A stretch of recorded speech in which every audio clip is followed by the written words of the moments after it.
Suzuki to व्हीलरची धमाकेदार समर offer.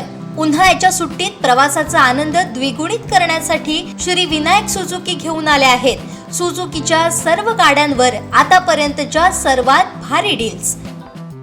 संपर्क 94 23 98 97 81, 94 23 98 97 83 आणि 86 05 58 63 76। जिल्हा परिषद बांधकाम विभागातील देयके आणि अनामत रक्कम मंजुरीसाठी कार्यकारी अभियंत्यांच्या खोट्या सह्या करून शासनाची फसवणूक केल्याप्रकरणी 5 ठेकेदारांविरुद्ध अखेर सिंधुदुर्ग नगरी पोलीस ठाण्यात फौजदारी गुन्हे दाखल करण्यात आले। या कारवाईमुळे जिल्हा परिषदेत खळबळ उडाली असून अनेक महिन्यांपासून चर्चेत असलेल्या या प्रकरणाला अखेर कायदेशीर वळण मिळाले। सिंधुदुर्ग जिल्हा परिषदेमध्ये जे सगळ्यात मोठं प्रकरण गाजलं ते प्रकरण म्हणजे खोट्या सह्या केलेलं। या खोट्या सह्या प्रकरणात अखेर गुन्हा दाखल झाला आहे आणि ज्या ठेकेदाराने सही केली आणि ज्या ठेकेदारांनी त्याला सही करण्यास भाग पाडलं अशा 5ही जणांवर हा गुन्हा दाखल झालेला आहे। खरं म्हणजे सिंधुदुर्ग जिल्हा परिषदेमध्ये ज्या खोट्या सह्या मारल्या, कार्यकारी अभियंता बांधकाम विभाग यांच्या खोट्या सह्या मारल्या आणि 13 प्रकरणांमधील पैसे काढून घेण्याचा हा प्रयत्न झाला होता। हा प्रकार 3 फेब्रुवारी 2026 रोजी उघड झाला। त्यानंतर 10 फेब्रुवारी रोजी शिक्षण विभागातील जी 2 बिलं होती, ही बिलं वित्त विभागाने सही जुळत नाही, कार्यकारी अभियंत्याची सही जुळत नाही म्हणून मागे पाठवली होती। ही सर्व जी देयकं होती ही पाहिल्यानंतर 13 देयकांवर म्हणजे ह्याच्यामध्ये 10 जी होती ती देयकं होती आणि उर्वरित 3 ही बिलं होती। यापैकी एका बिलाची रक्कम साधारण 6,76,588 एवढे रुपये या खोट्या सह्या करून काढण्यात आल्या होत्या आणि उर्वरित रक्कम ही काढण्याचा ह्यांचा मानस होता। मात्र तोपर्यंत जिल्हा परिषद बांधकाम विभागाचे कार्यकारी अभियंता यांच्या ध्यानात आलं की ही सही आपली नाही आहे आणि त्यांनी लगेच अशी किती बिलं आहेत ज्यांच्यावर आपली सही खोटी आहे, आपली सही नाही असं आहे असे त्यासाठी त्यांनी सर्व बिलं तपासली तर त्यांना एकूण 13 बिलं ही मिळाली आणि त्या 13ही बिलं तशीच थांबवली त्यांनी।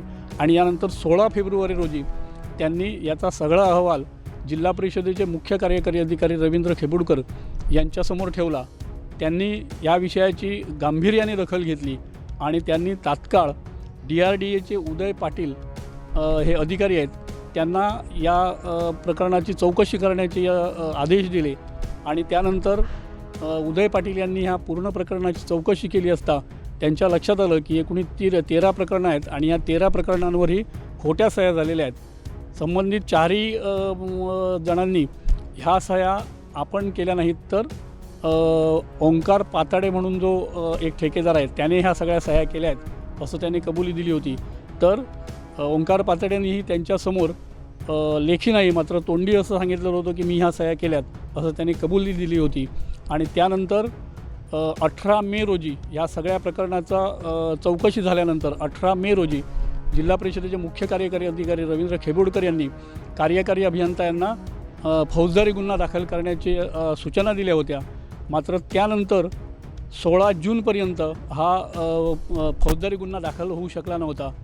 यामुळे जिल्ह्यात संशयाचं वातावरण निर्माण झालं होतं आणि बऱ्याच जणांनी या संदर्भात आंदोलनही केलं होतं। आपल्याला काल माहीत असेल, काल राष्ट्रवादी काँग्रेस शरदचंद्र पवार गटाचेही लोक जिल्हा परिषदेमध्ये आले होते आणि त्यांनी मुख्य कार्यकारी अधिकाऱ्यांना अक्षरशः प्रश्नांचा भडीमार करून सोडला होता आणि अशीच सगळी स्थिती निर्माण झाली होती। पालकमंत्री नितेश राणे यांनी स्पष्ट सांगितलेलं होतं की असं प्रकार करायचा जर कोणाला असेल तर त्याला घाम सुटला पाहिजे, अशी कारवाई आम्ही करू असं त्यांनीही सांगितलेलं होतं आणि तसंच झालं। खरं म्हणजे कार्यकारी अभियंता हे 29 जूनपर्यंत सुट्टीवर होते मात्र त्यांची सुट्टी रद्द करून त्यांना तात्काळ पुन्हा कार्यालयात बोलवण्यात आलं आणि त्यांनी काल 16 जून रोजी हे फौजदारी गुन्हा दाखल करण्यासाठी तक्रार दिली आणि त्यानंतर काल उशिरा साधारण 10 वाजता हा गुन्हा दाखल करण्याची पूर्ण प्रक्रिया पूर्ण झाली आणि या प्रकरणात मोहन विद्याधर केळुसकर राहणार कणकवली, ओंकार तुळशीराम पाताडे राहणार सुकळवाड तालुका मालवण, ओंकार नंदकुमार पडतेवाडी कुडाळ मंदार आनंद दामोदर राहणार शिर्केवाडी पडवे तालुका कुडाळ आणि लक्ष्मण शिवराम राऊळ राहणार सावंतवाडी कारविडे या 5 जणांवर गुन्हा दाखल झाला आहे. या 5ही जणांवर भारतीय न्याय संहिता कलम 318-4, 336-2, 336-3, 338, 340-2, कलम 3-5 नुसार संगनमताने फसवणूक करणे, मौल्यवान रोख्यांचे बनावटीकरण करणे तसेच बनावट दस्तऐवज खरा मानून वापरणे आदी गुन्ह्यांअंतर्गत गुन्हे दाखल झाले आहेत. आणि आत्ता पुढची जी प्रक्रिया आहे ती पुढची प्रक्रिया सुरू झालेली आहे. सिंधुदुर्गनगरी पोलीस स्थानकाचे जे सहाय्यक पोलीस निरीक्षक आहेत शेखर लव्हे ह्या पूर्ण प्रकरणाचा तपास करत आहेत. आणि काही वेळात असं म्हणणं आहे की काही आज याच्यातील बऱ्याच जणांना अटक होण्याची शक्यता आहे.